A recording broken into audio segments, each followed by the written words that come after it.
what happens now after the unraveling of Roe v. Wade. It's an attack on women's freedom, and quite frankly, it's an attack on everyone's freedoms and rights. No country in the world, including Canada, is immune to what's going on in the United States. Well, we're going to start with the Canadian political fallout from the U.S. top court's decision to overturn Roe v. Wade. Right now, as the Conservative leadership race is happening, candidates are shopping for anti-abortion votes. Let's bring in the power panel. The Globe and Mail's Kelly Kreiderman is in Calgary. In Winnipeg, Niigaan Sinclair is a columnist for the Winnipeg Free Press and professor at the University of Manitoba. Le Devoir's Marie Vastel is in Gatineau, Quebec. And in Ottawa, managing editor of the Hill Times, Sherelle E. Marie, I'm going to start with you in that comment. We have a swing at Conservative leadership candidates there. I believe, though, yes, we have a statement from contender Pierre Poilievre's team, which he released, in which he says a Poilievre government will not introduce or pass any laws restricting abortion. We know, Marie, that 5 out of the 6 Conservative candidates said that they are pro-choice. It's only Leslyn Lewis who has said that she would like to curtail access to abortion, and she has laid out a plan where she says she's being very clear about her agenda in terms of what she would like to do, things like limits on sex-selective abortion. So was Minister Jolie's statement fair? I think the Liberals in general and Minister Jolie are probably overstating the imminent risk to abortion rights in Canada posed by Conservatives. But I don't think she's entirely wrong.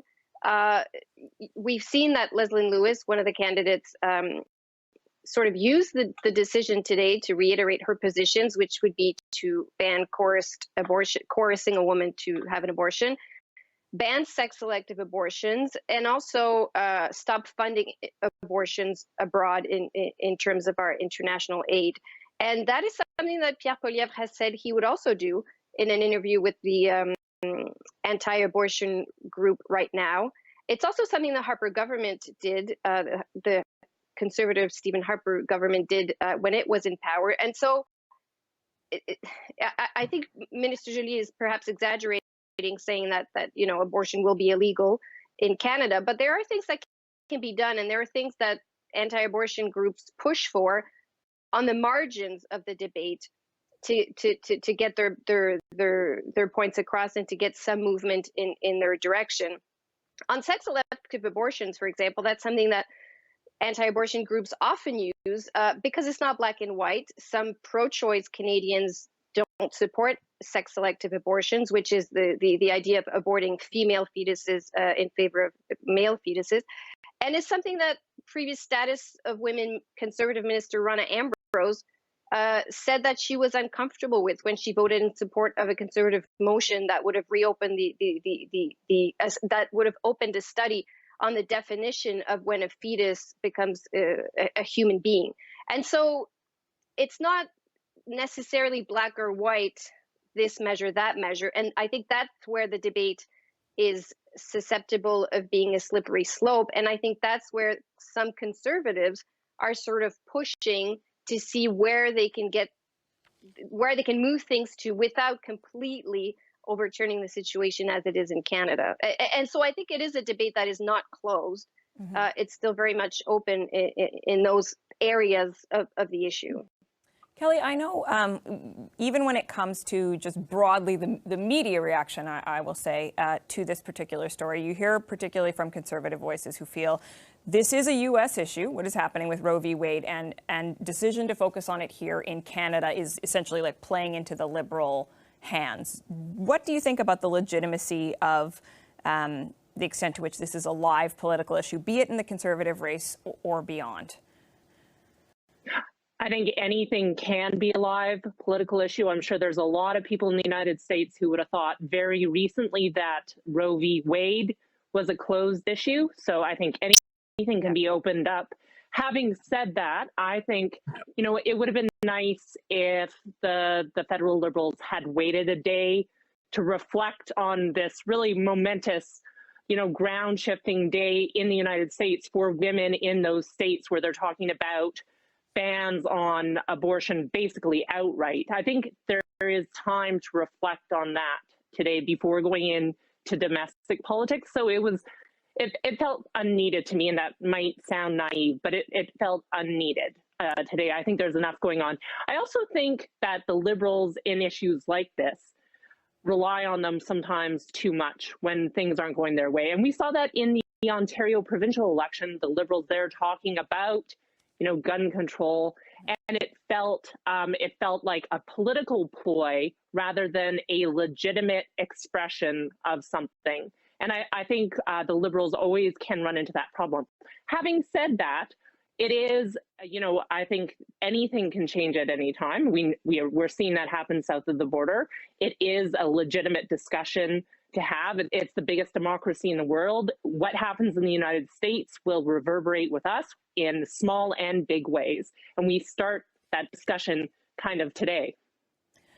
And I think there's a comment from Leslyn Lewis today that I think to some extent picks up on what you're saying, Kelly, in terms of how we talk about this in this country. A statement that she put out, I'd like to read part of it. She says, Canadians deserve an adult conversation on life issues to address the well-founded concerns of both sides. My government will support life legislation that unifies Canadians. But that call for an adult conversation, Niigaan, and as Marie said, Ms. Lewis has put out her position on this issue, which involves things like curtailing sex-selective abortions, stopping sex-selective abortions, coercive abortions, more pregnancy centers. Niigaan, do you think that we do have an adult conversation around this issue, particularly in Canadian politics? Well, what's really not an adult conversation is conflating all of those things into a conversation about abortion. Because the fact is that abortion most oftentimes are most impactful for individuals who are in low-income positions, people who don't have access to adequate health care, people who are in situations in which there are maybe crime or abuse. And so simply chalking it up to selective abortions or saying we just need to get some more pregnancy support centers just ignores the outright class issues that go within abortion. And, what we saw today is we saw a Supreme Court that has been politicized over a long period of time over two presidents, George Bush and Donald Trump. And this has been a long time coming. I mean, this has been a manufactured issue, even that goes right up against the American public. I mean, today, 75% of Americans don't want changes to Roe versus Wade, but yet the Supreme Court sided with 25% of Americans. And so what that tells you is that when institutions get politicized, which is oftentimes what we see more and more increasingly with Canadian politics here in Canada, we see federal leadership candidates criticizing the Bank of Canada head. We see at times, yes, the Prime Minister involving himself within public institutions. When we see the increasing amount of politicization of institutions, which are supposed to be somewhat objective or somewhat balanced, then you get outcomes like this that go right up against the public the public's interest. And so what Leslyn Lewis is talking about is conflating all of those issues together and having a black and white solution, which is really not a black and white problem. This is an issue in which we have to deal with it on a whole bunch of different levels, most markedly around the issue of poverty, around the issue of women's rights. And then most importantly, like it is today on this very panel, we hear from women more than we hear from men. We really need to hear from women on this issue. Cherelle, I do want to ask you about scrutiny of the Liberal government's record on this issue. They made a pledge in the last election to ensure that there was equitable access across the country to abortion through the Canada Health Act. The Liberals, are expressing great concern about what is happening in the United States. Are they living up to their own billing, their own pledges on this issue? Well, I would go so far as to say that they're not. I mean, yes, they have said, and they've said repeatedly and very vehemently, like, we absolutely support a woman's right to choose. Abortion should be accessible and legal in this country and other countries. This is one of the first issues that you will hear the Liberals kind of latch on to when it comes to days like this or, elections. They're always looking for, okay, well, who voted for any sort of anti-abortion bill in the Conservative Party, and let's go after them. But in all the time that, the Liberals have been in government since 2015, and, they've been making these promises, when you look at what's actually been done. There hasn't been a lot. There's been a lot of discussion and there's been a lot of statements. Even since May, when that draft, the decision was leaked, there was a lot of talk then, and there was a lot of, but there was also a lot of talk of, well, we're looking into it, and we want to, carefully study this, and we want to be, we want to react properly instead of, being proactive and following through on some of these promises.